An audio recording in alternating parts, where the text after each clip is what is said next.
originally from Chicago. I moved to Las Vegas December of 1999, and I have been hooked ever since. I've always been a community person and a person of culture and community. Just growing up in Chicago, it was always learning our history, being a part of the community, and giving back. So when I came to Las Vegas, I needed to create that same environment in which I grew up in, or which I was familiar with.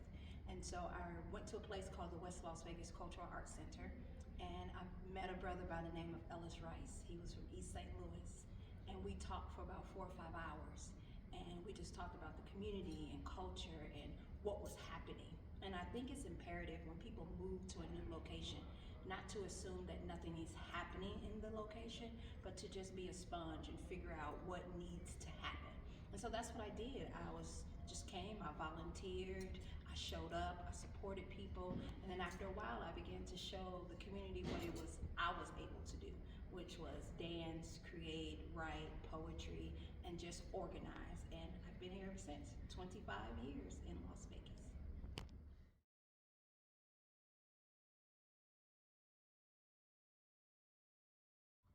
When I moved to Las Vegas, there was just one of everything. There was one Juneteenth celebration, maybe 2 Juneteenth celebrations. It was only one Kwanzaa event or a few Black History programs. That was in 1999. But as the city began to grow and people started to come from all types of places, LA, DC, Chicago, Detroit, Texas, people start meshing themselves into the Las Vegas community. Now we have 25 Juneteenth events. Now we have a whole month of Black History. Now Kwanzaa is a staple in the community here on the West Side. So what I've seen in the 25 years is a lot of growth. A lot of people want to focus on the problems. Every community has their problems. Every community is struggling to get ahead. Every community is fighting gentrification. But I believe that this specific community, even though we have our little ups and downs, we tend to come together more.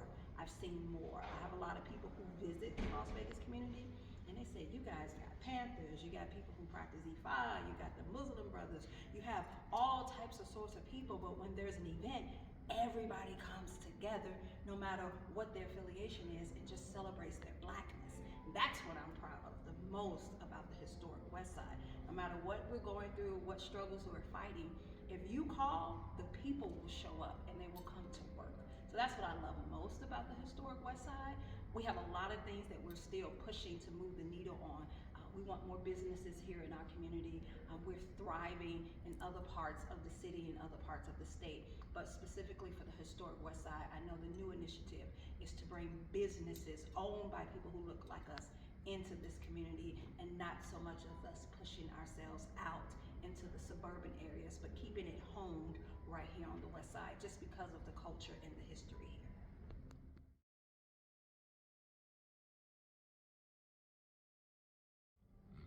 What I love about the Las Vegas elders, they're like a little gang.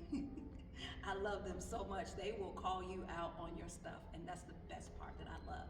If you say you're going to do something, they will definitely hold you accountable. Before you know it, they will be sending people to you because you said that you wanted to do a specific thing. So that is their way of holding you accountable. I love Elder Mother Tolan. She's 98 years old. She began taking people from the Las Vegas community to South Africa to broaden their horizon and expose them to global travel and Africans globally. Love Mother Tolan. Sarah Ann Knight Preddick, first Black woman to hold a gaming license in the state of Nevada. She was my mentor when I first got here. Very jazzy lady. There's so many elders that were here on the west side of Las Vegas that really just paved the way. Elder Walter Mesa in Bayi Tunu. He was the first Black entertainment director on the Las Vegas Strip. So from Sammy Davis Jr. to Bill Cosby to James Brown, all the entertainers knew Elder Walter Mesa, and he was blessed to be here on the historic West Side giving back. Right now, today, we have Elder Antonio Vargas, who will be here at the West Las Vegas Library later this evening. You know him as Huggy Bear. You know him from Starsky and Hutch. He is here on the West Side giving back. So we have so many elders that frequent this city and this town who just show up in love.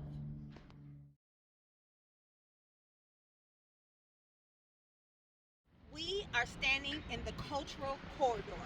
We have the West Las Vegas Cultural Arts Center.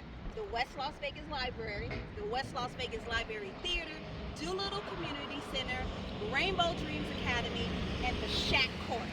This is where everybody comes. This is such a huge part of our community. Drumming, dancing, plays, history, learning, everything you want to do is right here inside the Cultural Corridor.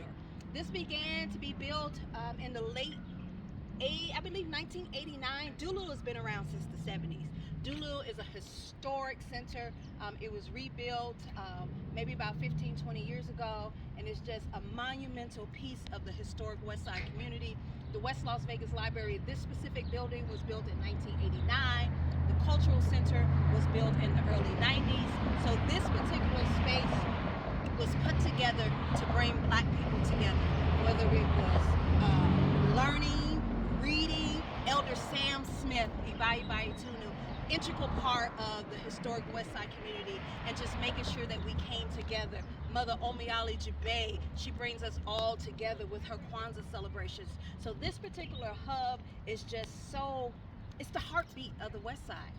Everybody comes to the West Side. Everybody comes to these specific buildings, no matter if you're the president of the NAACP, whether you're the president of the Urban League, whether you're the CEO of Nevada Energy.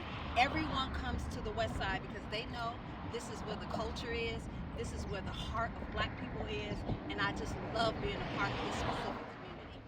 I can't let this day go by and not acknowledge our elders. There's so many elders in this community who made the West Side possible. There are way too many elders for me to name, but you might want to take a trip to Legacy Park, which is on the corner of MLK and Lake Mead behind the McDonald's. There is a park dedicated to everyone who contribute to Las Vegas, the historic West Side. There's so many amazing people located in that park with their bios. You have no idea what our elders had to go through for us to stand right here on this specific street and just